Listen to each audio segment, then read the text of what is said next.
হে future toppers, competitive exam crack করতে গেলে শুধু পড়া না, স্মার্ট লার্নিং দরকার। আজকের ভিডিওতে আমরা ঘুরে আসব মহাবিশ্বের এক অ্যামেজিং জার্নিতে, সোলার সিস্টেম। এই ক্লাসটা WBCS, WBP, SSC, railway, SSC GD, WPSC এইসব কম্পিটিটিভ এক্সামের জন্য হাইলি ইম্পর্টেন্ট টপিক। তো তোমরা রেডি তো? চলো শুরু করা যাক আজকের ক্লাসটা। সৌরজগৎ। সৌরজগৎ হলো সূর্য এবং একে কেন্দ্র করে আবর্তনশীল গ্রহ, উপগ্রহ, ধূমকেতু, উল্কা এবং অন্যান্য মহাজাগতিক বস্তুর একটি পরিবার।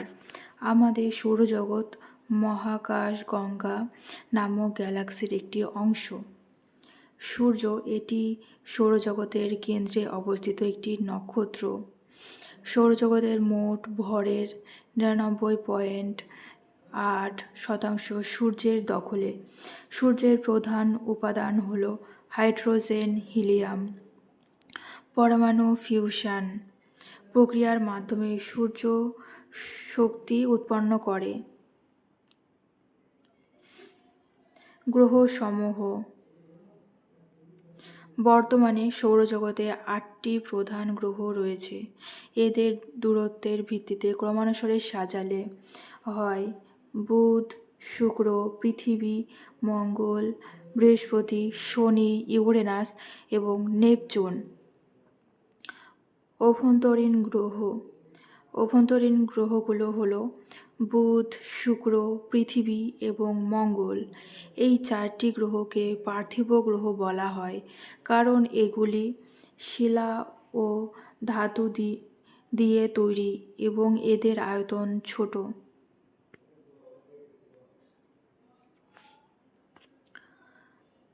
বহিঃস্থ গ্রহ, আউটার প্ল্যানেটস।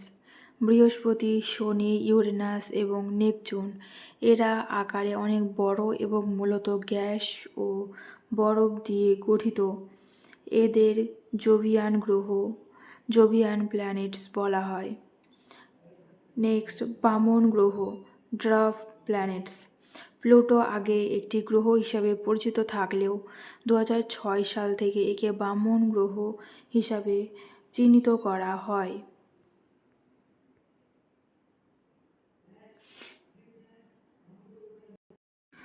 এই যে তোমরা ইমেজটা দেখতে পাচ্ছ এই প্ল্যানেটসের, এটা হলো সান, তারপরে এটা মার্কারি, ভেনাস, তারপর হলো আমাদের আর্থ, তারপর হলো এটা মার্স, দেন এটা হলো জুপিটার, তারপর হলো স্যাটার্ন, তারপরে হলো ইউরেনাস, তারপরে হলো নেপচুন।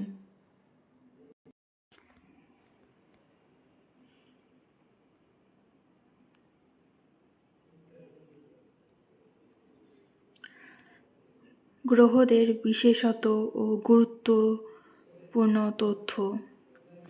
প্রতিটি গ্রহের কিছু নিজস্ব বৈশিষ্ট্য রয়েছে যা পরীক্ষার্থীদের অবশ্যই মনে রাখা উচিত। প্রথম হলো বুধ, মার্কারি সূর্যের নিকটতম এবং সৌরজগতের ক্ষুদ্রতম গ্রহ। এর কোনো বায়ুমণ্ডল বা উপগ্রহ নেই। নেক্সট হলো ভেনাস। একে পৃথিবীর যমজ বলা হয়। এটি সূর্যের উষ্ণতম গ্রহ কারণ এর বায়ুমণ্ডলে কার্বন ডাই অক্সাইড পরিমাণ অত্যন্ত বেশি। একে ভোরের আকাশে শুকতারা এবং সন্ধ্যার আকাশে সন্ধ্যা তারা হিসাবে দেখা যায়। নেক্সট, মঙ্গল, মার্স। একে লাল গ্রহ বলা হয় কারণ এর পৃষ্ঠে প্রচুর পরিমাণে আয়রন অক্সাইড রয়েছে। এখানে সৌরজগতের উচ্চতম পর্বত অলিম্পাস মন্স অবস্থিত। নেক্সট, জুপিটার, বৃহস্পতি। এটি সৌরজগতের বৃহত্তম গ্রহ। এর গ্রেট রেড স্পট নামক একটি বিশাল ঝড় কয়েকশো বছর ধরে চলছে। এর উপগ্রহ গ্যানিমেড সৌরজগতের বৃহত্তম উপগ্রহ। নেক্সট হলো শনি। এর চারিদিকে বরফ ধূলিকণার তৈরি অত্যন্ত উজ্জ্বল বলয় দেখা যায়। এর সবচেয়ে বড় উপগ্রহ হলো টাইটান। নেক্সট ইউরেনাস ও নেপচুন। এদের তুষার দৈত্য বলা হয়। মিথেন গ্যাসের উপস্থিতির কারণে এদের রং নীলাভ দেখায়।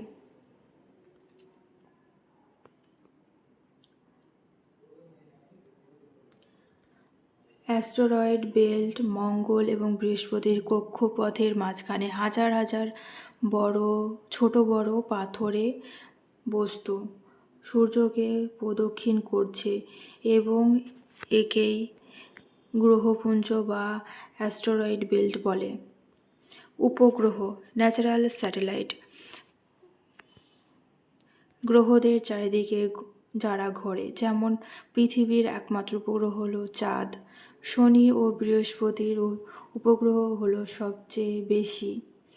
ধূমকেতু কমেটস, বরফ ধুলো ও গ্যাসের তৈরি মহাজাগতিক পিণ্ড।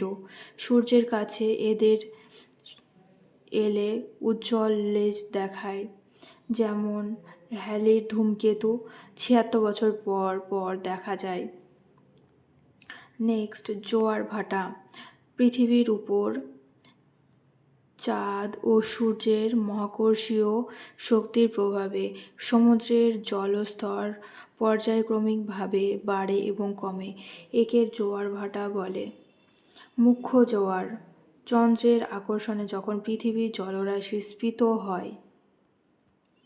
নেক্সট ভরা কোটাল স্প্রিং টাইড, যখন সূর্য চাঁদ এবং পৃথিবী একই সরলরেখায় অবস্থান করে অমাবস্যা ও পূর্ণিমায়, এতে জোয়ারের বেগ সবচেয়ে বেশি হয়। মরা কোটাল নিপ টাইড, যখন চাঁদ ও সূর্য পৃথিবীর সাপেক্ষে সমকোণে অবস্থান করে অষ্টমী তিথিতে, এতে জোয়ারের তীব্রতা কমে যায়। পৃথিবীর অভ্যন্তরীণ স্তরের রাসায়নিক ও যান্ত্রিক বিভাজন। আগে আমরা রাসায়নিক স্তর ক্রাস্ট মেন্টেল কোর সম্পর্কে জেনেছি। যান্ত্রিকভাবে পৃথিবীকে অন্যভাবেও ভাগ করা যায়।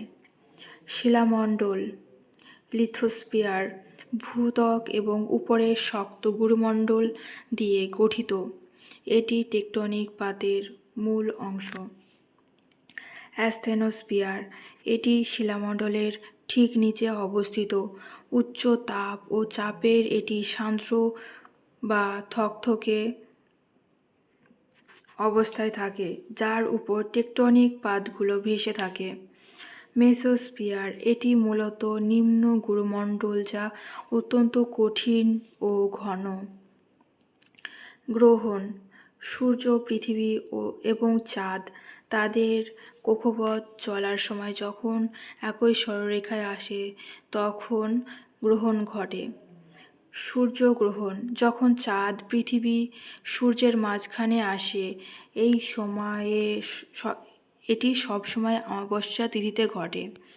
চন্দ্রগ্রহণ লুনার এক্লিপস, যখন পৃথিবী সূর্য ও চাঁদের মাঝখানে চলে আসে, পৃথিবীর ছায়া চাঁদের উপর পড়ে, এটি সবসময় পূর্ণিমা তিথিতে ঘটে। গ্রহাণু উল্কা ও ধূমকেতুর পার্থক্য। ছাত্রছাত্রীদের এই তিনটি বিষয়ের মধ্যে গুলিয়ে ফেলার প্রবণতা থাকে। গ্রহাণু অ্যাস্টেরয়েড মূলত মঙ্গল ও বৃহস্পতির মাঝে অবস্থিত পাথুরে বস্তু। ধূমকেতু কমেটস বরফ ও ধুলোর তৈরি বস্তু যা সূর্যের কাছে এলে গ্যাসীয় লেজ তৈরি করে, যেমন নিউওয়াইস বা হ্যালি। উল্কা মেটেরয়েডস মহাকাশের ছোট পাথরের টুকরো যা পৃথিবীর বায়ুমণ্ডলে প্রবেশ করলে ঘর্ষণের ফলে জ্বলে ওঠে। একে আমরা সাধারণ ভাষায় তারা খসা বলি। যদি এটি মাটিতে এসে পড়ে তাকে বলা হয় উল্কাপিণ্ড।